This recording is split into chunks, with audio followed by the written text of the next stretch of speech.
আর পাকিস্তানকে ভারতের মারেও শিক্ষা হলো না ঢাকার। বাংলাদেশের প্রধান উপদেষ্টার উস্কানিমূলক পোস্ট। হ্যাঁ, উস্কানি থামাচ্ছে না নির্লজ্জ বাংলাদেশ। বাংলাদেশের প্রধান উপদেষ্টার উস্কানিমূলক পোস্ট। আবারও সেভেন সিস্টার্সে নজর বেপরোয়া বাংলাদেশের। আরো ডিটেইলে বিষয় জানবো। আবির রয়েছে আমার সঙ্গে।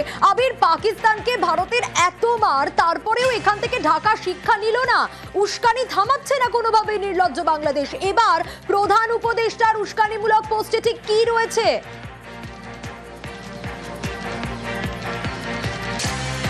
দেখো, শুধুমাত্র পোস্টের ক্ষেত্রে যদি আরো একটা বিষয় নজর কাড়া রয়েছে, সেখানে ভারতের নাম উল্লেখ করা হয়নি, সেভেন সিস্টার্স এর কথা বলা হয়েছে এবং তারা বহুদিন ধরে এই প্রসঙ্গের কথা একাধিকবার উল্লেখ করেছে, তাকে ঘিরে তারা আলাদা একটা করিডর তৈরি করতে চায় বলে। এবং এমন দিনে ইউনিসের এই পোস্ট এসছে যেদিনকে সকালবেলায় চীনের তরফ থেকে, চীনের যে অসামরিক বিমান মন্ত্রকের তরফ থেকে অরুণাচল প্রদেশের আলাদা নামের প্রসঙ্গের কথা উঠে আসছে এবং তারা যে করিডরটার কথা বলা হচ্ছে সেখানে একদিকে তাহলে বঙ্গোপসাগরকে সংযুক্ত করা, অন্যদিকে হচ্ছে চীনের ক্ষেত্রে সুবিধা তৈরি করে দেওয়ার চেষ্টা হচ্ছে। তুমি জানো, এর আগেও ভারতের তরফ থেকে পরিষ্কার করে উল্লেখ করা হয়েছিল যে ভারতের উত্তর পূর্বাঞ্চল নিয়ে অন্য কোনো প্রতিবেশী দেশকে ভাবনা চিন্তা করতে হবে না এবং উত্তর পূর্বাঞ্চলের যে নিরাপত্তা সংক্রান্ত বিষয়ে যে গত কয়েকদিন ধরে ভারতের বিশেষ নজরে রয়েছে সেই প্রসঙ্গের কথা উল্লেখ হয়েছিল।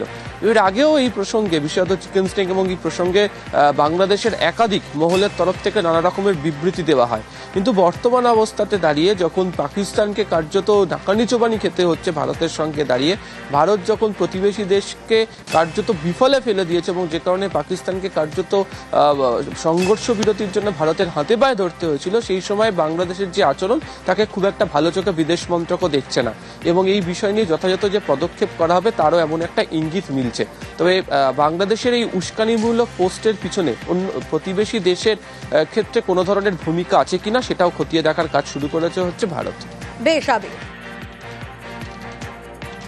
আমরা কথা বলেছিলাম এ বিষয়ে অবসরপ্রাপ্ত সেনা কর্তা কর্নেল কৌশিক সরকারের সঙ্গে। তিনি কি বলছেন শুনুন। বাংলাদেশ বা যে কোনো কান্ট্রি হোক, তারা কি ভুলে গেছে কদিন আগে পাকিস্তানের কি হাল হলো? আমাদের প্রধানমন্ত্রী যেটা করবেন, ঠিক করেছেন, সেটা কিন্তু উনি করবেন। Don't take India's decency for granted. তুমি গ্রান্টেড নিচ্ছ, তারপরে তুমি মার খাবে। এই মার তখন তুমি বুঝতে পারবে না কোন দিকে আমি যাই। তোমরা সবাই ইউএস এর কাছে দৌড়াও, তারপরে সিজ ফায়ার করাও, কিন্তু এইগুলো কিন্তু হবে না।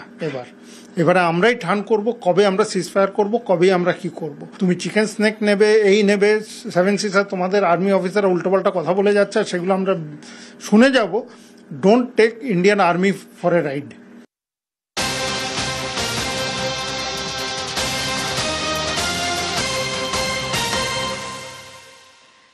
এ তো এক গেল, অন্যদিকে আবার নির্লজ্জ দাবি বেপরোয়া চীনের। তারা আবারও অরুণাচল প্রদেশে নজর দিয়েছে বেজিং।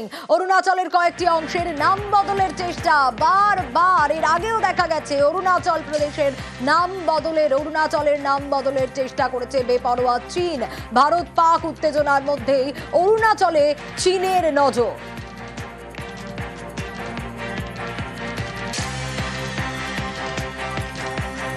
অবসরপ্রাপ্ত ব্রিগেডিয়ার বিশ্বজিৎ চট্টোপাধ্যায়ের সঙ্গে আমরা কথা বলেছিলাম। তিনি এই বিষয়টাকে কিভাবে দেখছেন শুনুন। চায়নার ক্ষেত্রে ওরা অনেক আগে কিন্তু এই স্টেটমেন্ট করেছে, অরুণাচলের অনেকটা অঙ্গ ওদের নিজেদের কারণ। দে আর সেইং, ওরা বলছে যে ব্রহ্মপুত্রের নর্থে যে কিছু অরুণাচল আছে সেটাই তাদের। আমাদের স্বরাষ্ট্র দপ্তর বড় স্পষ্টভাবে বলে দিয়েছে যে খালি নামকরণ চেঞ্জ করে কারোর একটা জায়গা নিজের হয়ে যায় না। So historically Arunachal has been part of India আর আমাদের সাথেই থাকবে। We are very clear on this. China যা ইচ্ছে বলুক, পাকিস্তান যা ইচ্ছে বলুক, বাংলাদেশ যা ইচ্ছে বলুক, Arunachal is an integral part of India and continues to remain so.